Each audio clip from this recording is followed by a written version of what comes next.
Hi beautiful people, welcome back to my YouTube channel. This is me guys, Sanu and you are watching Zan Non-Stop. तो guys, get I'm back with another amazing video. आज की जो हमारी video है 11 things that only Indian Muslim can do.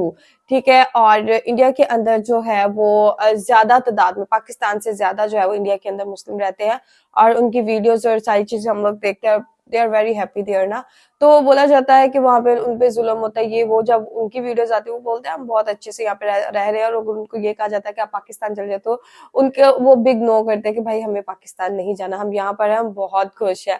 तो खैर फटाफट से वीडियो को देखते हैं और देखते हैं ऐसी कौन सी 11 चीजें हैं जो सिर्फ इंडियन मुस्लिम कर सकते हैं और किसी कंट्री के मुस्लिम क्यों नहीं कर सकते. तो फटाफट से वीडियो को स्टार्ट करते हैं. लाइक सब्सक्राइब एंड शेयर करते जाएगा. सब्सक्राइब करने में बिल्कुल कंजूसी, शेयरिंग में नहीं करना तुम लोगों ने. ओके, तो let's jump into the video guys. Hello friends, मैं हूं गौरव और हिंदुस्तान आजादी के बाद से नहीं सदियों से एक सेक्युलर कंट्री रहा है, जिसके चलते हिंदुस्तान के दूसरे सबसे बड़े धर्म यानी इस्लाम को मानने वाले मुसलमानों ने 7वीं शताब्दी में हमारे देश की मिट्टी में कदम रखा था. लेकिन हैरानी की बात तो यह है कि आजादी के बाद 1951 के सेंसस में जहां हिंदुस्तानी पॉपुलेशन की गिनती में सिर्फ 10.4% मुसलमान थे, वो 2011 में 14.2% यानी 1720 लाख हो चुके थे. वहीं पर पाकिस्तान जहां पर 24% हिंदू लोग थे, वो घटकर 1% भी नहीं बचे हैं. अब इससे ये बात तो साफ नजर आ रही है कि कौन सा देश माइनॉरिटी को बढ़ावा दे रहा है और कौन सा नहीं. पर हमारे हिंदुस्तान के इसी सेक्युलरिज्म की वजह से जहां दूसरे देश मुसलमानों को टेररिज्म के नाम पर उन्हें त्योहार तक मनाने नहीं देते, उन्हें बेसिक राइट तक नहीं देते, और अगर दे भी दे तो उसके लिए उनकी परीक्षा लेते हैं, वही हमारे यहाँ पर इन्हीं चीजों को आजादी मिलती है. Things that only Indian Muslims can do. अब फ्रेंड्स, ये वीडियो शुरू करने से पहले मैं सबसे पहले ये बोलना चाहूंगा कि मुस्लिम्स भी उतने ही इंडियन हैं जितने कि हिंदूज हैं. ये कोई कैटेगराइजेशन नहीं है जो हम इस वीडियो के थ्रू कर रहे हैं, बल्कि हम ये एक इंटरनेशनल, एक वर्ल्ड के पर्सपेक्टिव से बता रहे हैं कि as compared to other countries India कितना टॉलरेंट है, ये बताने के लिए, ताकि इससे यूनिटी और भी ज्यादा बढ़ सके. जिस तरीके से मुस्लिम पॉपुलेशन बढ़ रहा है, 2050 तक इंडिया में दुनिया भर के मुकाबले सबसे ज्यादा मुस्लिम्स होने वाले हैं. तो चलिए पता लगा पाते हैं कि इंडिया में मुस्लिम्स को कौन कौन सी फ्रीडम मिलती है जो दूसरे देशों में शायद नहीं मिलती. और इस लिस्ट में सबसे पहला नाम है फेस्टिवल यानी त्योहारों का. अब ईद से लेकर रमजान और मुहर्रम हमारे देश के मुसलमानों को हर एक त्योहार मनाने की आजादी है. वहीं चाइना जैसा देश जो पाकिस्तान और कई सारे इस्लामिक कंट्रीज का सच्चा दोस्त बना फिरता है, वो अपने देश के जिनजियांग रीजन में बसे हुए मुस्लिम बच्चों, गवर्नमेंट और एजेंसी ऑफिसेज में काम करने वालों को, यहाँ तक कि लोकल अथॉरिटीज में मौजूद किसी भी मुस्लिम को रमजान तक सेलिब्रेट करने का मौका नहीं देता. और अब खबरें ऐसी है कि मौका देने के दोस्ती कहाँ गई? डर के मारे रमजान नहीं रख रहे हैं, क्योंकि उन पे जो अत्याचार होगा वो उन्हें पहले से ही पता है. पर ये तो कुछ भी नहीं है. यहाँ के मुसलमानों को पॉलिटिकल एजुकेशन कैंप्स में रखकर उन्हें चाइनीज सिखाने के साथ उन्हें चाइना की कम्युनिस्ट पार्टी की तारीफों वाले गाने भी गवाए जाते हैं, और ये सब सिर्फ इसीलिए ताकि टेररिस्ट थ्रेट को खत्म किया जा सके.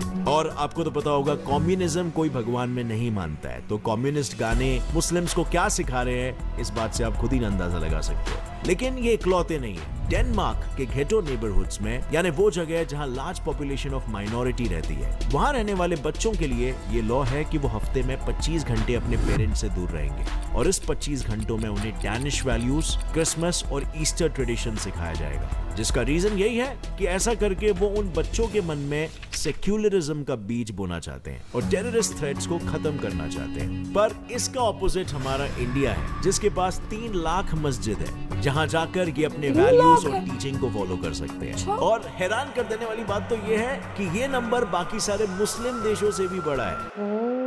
अब दोस्तों, वीडियो में आगे बढ़ने से पहले मैं आपको एक जबरदस्त वेबसाइट के बारे में बताना चाहता हूं, जिसका नाम है वेगस 11. वेगस 11 की मदद से आप अपने घर में बैठे बैठे ही थोड़ा सा दिमाग लगा के बहुत सारा पैसा जनरेट कर सकते हो. अगर थोड़ा भी दिमाग ना हो तो बहुत ही सिंपल है. डिस्क्रिप्शन में आपको एक लिंक मिल जाएगी, उस पर आपको क्लिक करना है, और जैसे ही आप क्लिक करोगे आप पहुंच जाओगे ब्राउजर पर, जिसमें आपको वेगस 11 की वेबसाइट दिखेगी. फिर इसमें आपको रजिस्टर करना है, और एक बार रजिस्टर करने के बाद अगर आप इसे अपने फ्रेंड के साथ शेयर करते हो और वो भी रजिस्टर करता है, मेरी वीडियो नहीं शेयर करते, आपकी वेबसाइट कैसे आप भी डिपॉजिट करके पैसे कमा सकते हो. इसमें मिनिमम डिपॉजिट 200 रुपीज है। इसके बाद अगर आपका मैच प्रेडिक्शन स्किल अच्छा है तो आप फॉर एग्जांपल क्रिकेट मैच या फुटबॉल मैच में कौन सी टीम जीतेगी ये प्रेडिक्ट कर सकते हो अपने एक्सपीरियंस के बेसिस पर। और अगर आपका इंडिया पाकिस्तान का होता होगा ना आपको तो मैं मिलता है प्रेडिक्ट ढेर कर सारा दूंगी बोनस। इंडिया एक जीतेगा। स्पेशल दिवाली ऑफर भी चल रहे हैं यहाँ, जो कि हाईएस्ट बोनस $1 मिलियन तक मिल सकता है। जितना ज्यादा आप डिपॉजिट करोगे उतना हायर प्राइस आप जीत सकते हो। बट वंस अगेन, अगर आपके मैच प्रेडिक्शन स्किल्स अच्छे हैं और आप सही में उस स्पोर्ट के फैन हो तभी आप इसे खेलना, जिससे आप जीत सकते हो। हर डिपॉजिट को एक बोनस तो मिलता ही है जो अनलिमिटेड है, और एट द एंड प्लेयर्स के टोटल डिपॉजिट को कैलकुलेट किया जाता है और एक बिग अवार्ड भी मिलता है उनको जिन्होंने हाईएस्ट डिपॉजिट किया हो। So click on the link in the description to make sports more entertaining.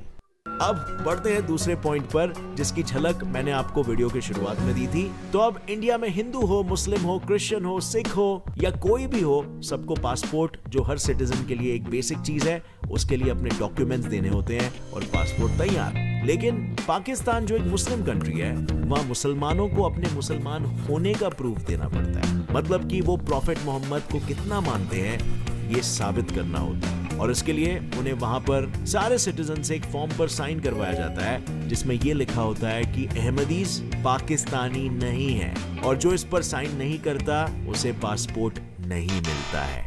अब इसमें कितनी सच्चाई है ये पाकिस्तान के यूट्यूबर्स की हिलती हुई मुंडियां ही बता रही है।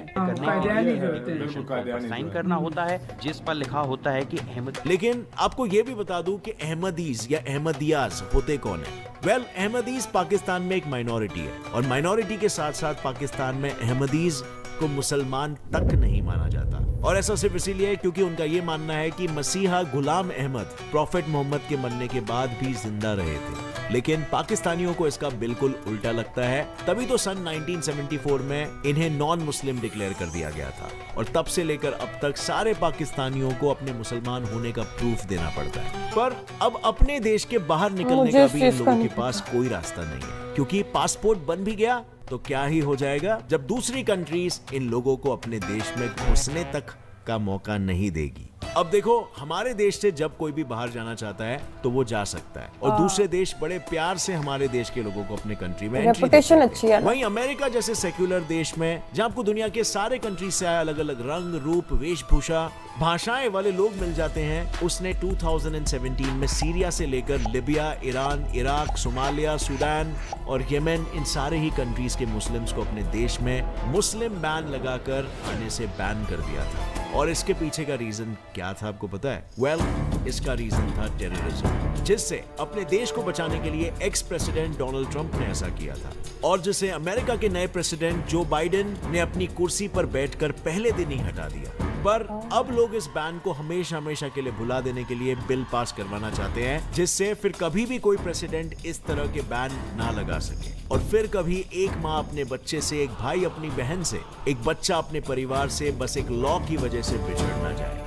अब फ्रेंड्स, आपको पता होगा हर साल 3 मिलियन यानी कि 30 लाख मुसलमान अल्लाह की दुआ पाने के लिए हज जाते हैं, और हमारे हिंदुस्तान से सन 1954 से ही मुसलमानों को अपने हज जाने की दुआ को पूरा कराने के खातिर सब्सिडीज यानी कि मदद दी जाती रही। इसमें उनके आने जाने के लिए मिलने वाला एयर इंडिया का सऊदी अरब तक का सफर भी शामिल था। लेकिन 2011 में मुसलमानों को मिलने वाली सब्सिडी को थोड़ा घटा दिया गया। मतलब जिस सब्सिडी के लिए हमारा देश 2013 में $100 मिलियन यानी 749 करोड़ रुपीस दे रहा था, उसे 2016 में कम करते हुए $75 मिलियन यानी 561 करोड़ रुपीस कर दिया गया। और 2017 में गवर्नमेंट ने इस सब्सिडी को ही रोक दिया। लेकिन इस सब्सिडी को रोकने के पीछे गवर्नमेंट का अपना कोई स्वार्थ नहीं था, बल्कि मौलाना महमूद ए मदानी, जो राज्यसभा के मेंबर थे, उन्होंने ये बात सामने रखी कि हज के लिए सब्सिडी लेना इस्लामिक शरिया के खिलाफ है, क्योंकि कुरान में ये साफ साफ लिखा है कि मुस्लिम्स को हज पर अपने रिसोर्सेज से ही जाना चाहिए।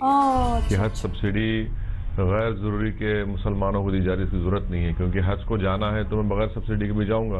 और इसी के चलते इंडियन गवर्नमेंट ने करीबन 70 सालों से चली आ रही हज सब्सिडी की प्रथा को तोड़ और छोड़ दिया।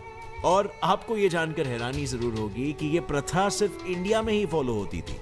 ऐसी कोई प्रथा किसी इस्लामिक कंट्री में नहीं की जा रही, जबकि दुनिया में 50 इस्लामिक देश हैं। लेकिन हज पर जाना दुनिया के दूसरे नॉन मुस्लिम कंट्रीज में तो मुस्लिम्स के लिए बहुत दूर की बात है।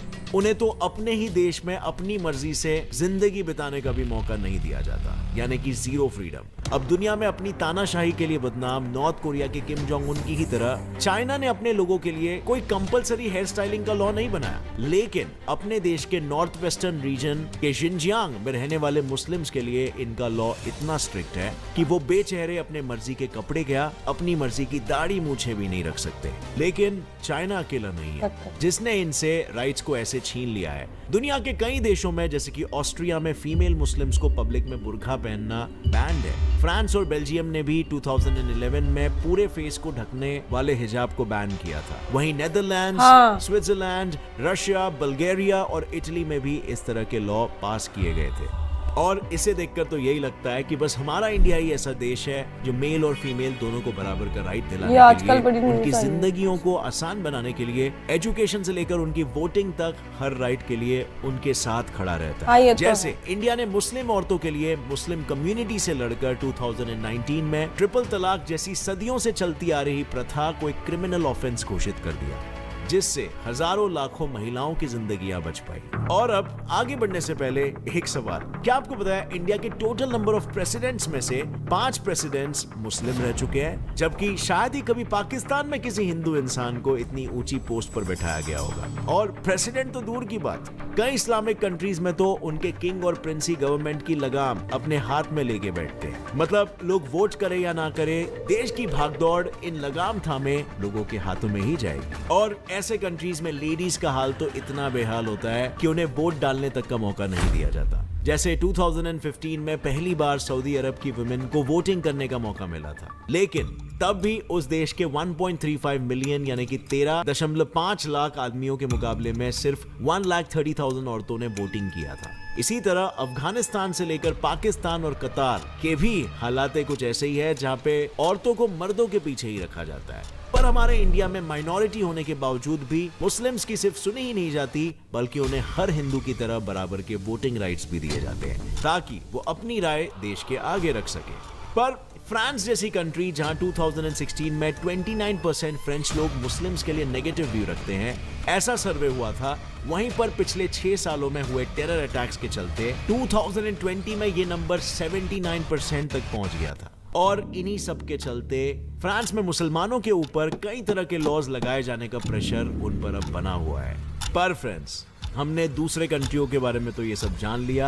आपको क्या लगता है, दुनिया का मुस्लिम्स को लेकर जो नजरिया है, क्या वो सही है, या फिर हमारे देश इंडिया का क्या एक कम्युनिटी के कुछ रैडिकल एलिमेंट्स की वजह से पूरे कम्युनिटी के साथ ये व्यवहार करना सही है? और इन सभी सवालों के साथ एक और एक सवाल ये भी उठता है कि क्या सारी दुनिया गलत और मुस्लिम कम्युनिटी सही है? और साथ ही में जो एजुकेटेड मुस्लिम्स है, क्या वो अपने रैडिकल लीडर्स के अगेंस्ट खड़े रह सकते हैं जहां पर जरूरत हो और जहां पर वो गलत हो? क्योंकि अगर ये सब नहीं हुआ तो दुनिया शायद उन्हें इसी नजर से देखे जिस नजर से वेस्ट देख रहा है। क्योंकि अगर हम अपने रिलीजन के रैडिकल मगर गलत लोगों के अगेंस्ट नहीं जाएंगे, तो फिर जब हमारे साथ गलत होगा तो हमारे साथ कौन खड़ा रहेगा? With that said, friends, उम्मीद है इस वीडियो से ये चीज साफ हो गई है कि इंडिया एक अच्छा एग्जाम्पल है कि दो रिलीजन आपस में पीसफुली कोएग्जिस्ट कर सकते हैं। ऑब्वियसली चीजें एकदम परफेक्ट नहीं है, लेकिन it's still a lot better than other countries. अगर आपको इस वीडियो से कुछ सीखने मिला तो एक लाइक जरूर ठोकना। Gets it fly fact channel को अभी सब्सक्राइब कर लो और बेल नोटिफिकेशन दबा दो, क्योंकि आगे आने वाली हमारी कोई भी वीडियो की अपडेट आप मिस ना कर सको। With that said,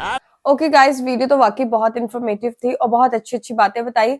और वाकई यार, इंडिया बहुत ही अच्छी कंट्री है जो सभी रिलीजन के लोगों को जो है वो इतनी आजादी देता है कि वो आराम से जो है वो इंडिया के अंदर रह सकते हैं, खा पी सकते हैं, अपने त्योहार को एंजॉय कर सकते हैं। वहां पर क्रिसमस बहुत अच्छे से मनाया जाता है, वहां पर ईद और कोई दिवाली, होली, सारी चीजें जो है बहुत अच्छे से सेलिब्रेट की जाती है, बिकॉज इंडिया बहुत कलरफुल कंट्री है।